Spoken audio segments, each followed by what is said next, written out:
What's up guys, welcome back from the YgoPro duel video. Shooting Riser Dragon, level 7 Synchro Monster was revealed I believe yesterday, but that's besides the point. Any deck that can like splash or has access to level 7 Synchro plays, mainly decks nowadays that use this Trudeau, right, have access to this bad boy. At first sight I was like, this card isn't really too fantastic. It's like Love Alvachin, but you know the monster you sent to the graveyard cannot use its effect during that same turn, which is fine, I guess. That's a restriction that Lava Chain should have had, but anyway, the card is fantastic. Again, any deck that has like access to level 7 Synchro plays can splash this guy into the extra deck. That might lead some, or at least to some extra deck space as well, to some problems in the extra deck, but I have two examples ready. I first of all have Lightsworn, 60 card zombie, you know, the 60 card decks here, quite popular over here in Europe. And then another example, we have ABCs with, you know, Doodle-Doo, the Strudo of course, that do have access to something like Needlefiber or, you know, the level 7 Synchro plays. The beautiful part of this card is, again, upon Synchro Summon, you can send any monster from your deck to the graveyard, but again, that particular monster cannot activate its effect during the same turn. So no Mizuki, no Fairy Tail, Snow, no Trick Clown, let's say, in the same turn. But again, upon summon, just send something like Fairy Tail from your deck to the graveyard and then just pass, and during your opponent's turn you can use that particular Fairy Tail, right? And the extra effect is that your Shooting Riser Dragon also loses levels equal to the amount of, equal to the same level as the monster you sent to the graveyard. So let's say you sent like a level 4 from your deck to the graveyard, and your Shooting Star will become a level 3. But again, the beautiful part is that eventually during your opponent's turn you can, of course, if you play Fairy Tail, special summon the Fairy Tail, put something face down, and then again have a potential level 7 Synchro play ready, since shooting, the level 7 Synchro monster that was now a level 3 does give you the opportunity to Synchro Summon during your opponent's turn. So again, threaten your opponent with another level 7 Synchro play, mainly Moonrose for example, potentially bouncing back something from your opponent. So again, this new monster, this new level 7 Synchro monster gives these particular decks just, you know, like an extra tool against something extra to interrupt your opponent's plays, right? Especially with Moonrose, for example, and especially if your deck has at least the Lavalval Chain effect, the Foolish Burial effect. If your deck benefits from that, then it's even better, right? Same for something like ABC, potentially sending any A, B, or C monster from your deck to the graveyard, maybe a Destrudo or a Darkworm, for example, right? Not really sure if you can send Destrudo. Again, feel free to let me know about that. Not sure about the correct rulings. Anyway, during your opponent's turn again, and it just baffles me again.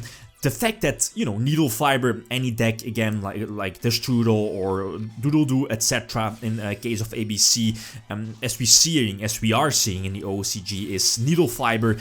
The card is just so OP, and the fact that you can just, you know, use at least use the Needlefiber during your opponent's turn, quote-unquote Synchro Summon during your opponent's turn by sacrificing the Needlefiber and special summoning your Riser Dragon to the field, activate the Foolish Burial effect, and then, you know, threaten your opponent with a potential Moonrose play. That's so disgusting, right? And I mean,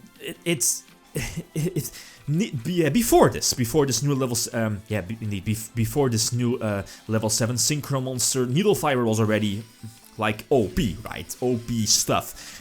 But this just puts it like over the top. If it wasn't like there before. Again, some crazy shiz. Anyway, Blue Eyes again using the, what is it called, King of D, and also the new Monster Reborn for Blue Eyes. Yeah, that's something I didn't mention here, is the fact that, you know, you can potentially threaten your opponent again with Black Rose, using your Riser Dragon's effect, send any level 4 from your deck to the graveyard during your opponent's turn by sacrificing the Needlefiber, and then have Fairy Tail access, put something face down, and then constantly threatening your opponent with a potential Black Rose play, you know, forcing your opponent not to commit to the field if they, you know, like to run into Black Rose. So That's like another psychological aspect of that particular card. So yeah, it's again an insane card. Another example again, ABCs. It's just a showcase, right? Since it's just ABCs, it's just 60 card Light Sworn Zombies, right? Nothing spectacular. Again, just showcasing the possibilities. Again, the new, well, quote unquote, new possibilities you can do, right? Needlefiber.tech ABCs, just turbo yourself into Needlefiber and, you know, use Needlefiber to search out a hand trap, mainly Ghost Ogre. Put it in defense on your side of the field and, you know, depends on your hand, go for Ancient Fairy Dragon. Yeah, OCG does not have access to Ancient Fairy Dragon, if I'm not mistaken, it's banned, right? Again, correct me if I'm wrong. So something like Riser Dragon can definitely fill in like a gap for the OCG players, but yeah, go for the second Needlefiber again, searching out a potential hand trap, just in case if the opponent survives, but yep, it's just the fact that link climbing is so ridiculously easy with Needlefiber, so whatever, right, whatever Konami decides to print. Another example again, the standard Predator Plant engine, you know, we'll going to Invoker, Thousand Blades, etc. Mrs. Radiant, Brilliant Fusion, yeah, that's again the same opening move as we all know, potentially going for Curios, however you want to pronounce it, right? Yep, for this particular deck, again, as I mentioned before, the deck lists, take it with like a grain of salt. The deck lists aren't like super refined. The extra deck is really tight with a new Riser Dragon, multiple Needlefibers. It was just again to showcase and to test this particular or this new card, right? Leave Ghost Ogre on the field, not really sure if I'm eventually, yeah indeed, just leave the Ogre on the field and enter with double Omega. The fact that, you know, just that this particular series of plays justifies sacrificing an on-field Kyrios for, you know, Needlefiber and multiple Omega, again, just baffles my mind, right? Well, anyway, the whites, well, it's White Spirit, right? But again, not really mattering too much, doesn't really matter too much. In this particular deck, I didn't have the Moonlight, Moon Rose in my extra deck. Again, the extra deck is really tight. It does have some nice series of plays, very cool. The Master with Eyes of Blue, eventually going for the level 9, the Spirit Dragon indeed. But it's not going to matter too much. Still have double Omega on the field and eventually forcing out the negation or the summon, I believe. I eventually go for Black Rose, I think.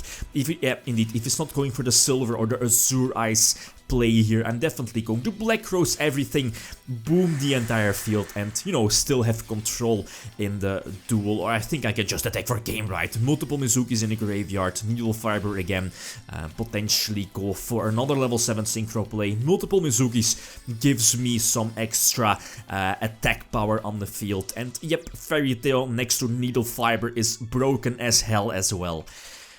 Again, just give it time, give it time, that these cards eventually will hit the ban list or restriction list.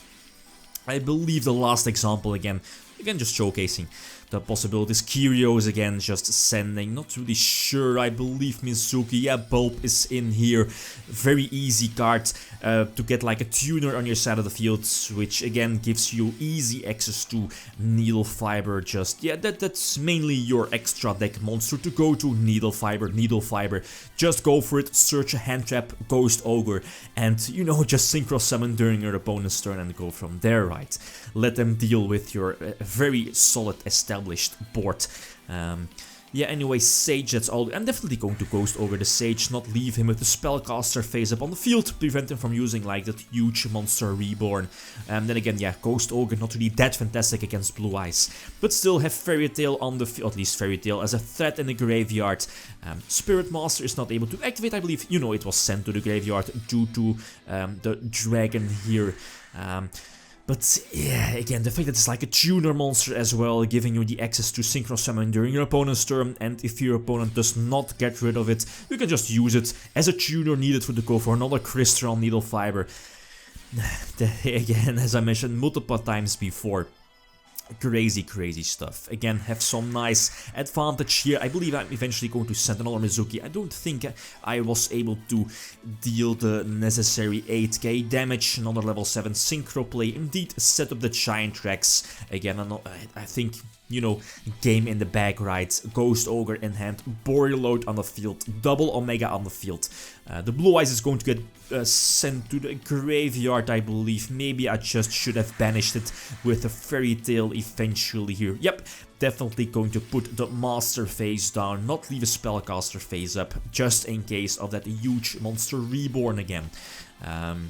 And yep, next turn indeed I'm going, yeah, the Brilliant Fusion is live as well, the Garnet is still in the deck, but it's not going to matter too much. Again, both lists, don't take them for granted, all feedback is appreciated, but again, it was just to showcase this new Riser God. Okay, guys, as always, thanks for watching, and feel free to leave a comment or a like if you enjoyed the video. Lithium signing out, peace.